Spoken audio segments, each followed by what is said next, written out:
ሰላም እንዴት ናችሁ? ጉመር መካከለኛ ክሊኒክ። ስንቶቻችሁ በዚህ ምድር ላይ በህመም እየተሰቃያችሁ ትገኛላችሁ?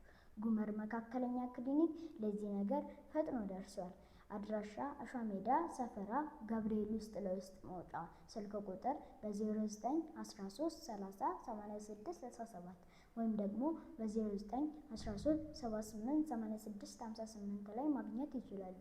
የምንሰጣቸው አገልግሎቶች የውስጥ ደዌ ሕክምና፣ የህፃናት ሕክምና፣ የመካከለኛ ቀዶ ጥገና፣ የማህፀን ሕክምና እና የፅንስ ክትትል፣ የልብ ሕክምና፣ የድንገተኛ ሕክምና፣ የኮሌስትሮል ሕክምና፣ የስኳር ሕክምና፣ የደም ምርመራ፣ የሬ ሕክምናና ምርመራ፣ የጉበት ሕክምናና ምርመራ፣ የኩላሊት ሕክምናና ምርመራ ማግኘት ይችላሉ። ከሙሉ ላብራቶሪና አልትራሳውንድ ጋር የረጅም ጊዜ ልምድ ባላቸው ባለሙያዎች እናገለግሎታለን። ዶክተር ባዬ መካከለኛ ክሊኒክ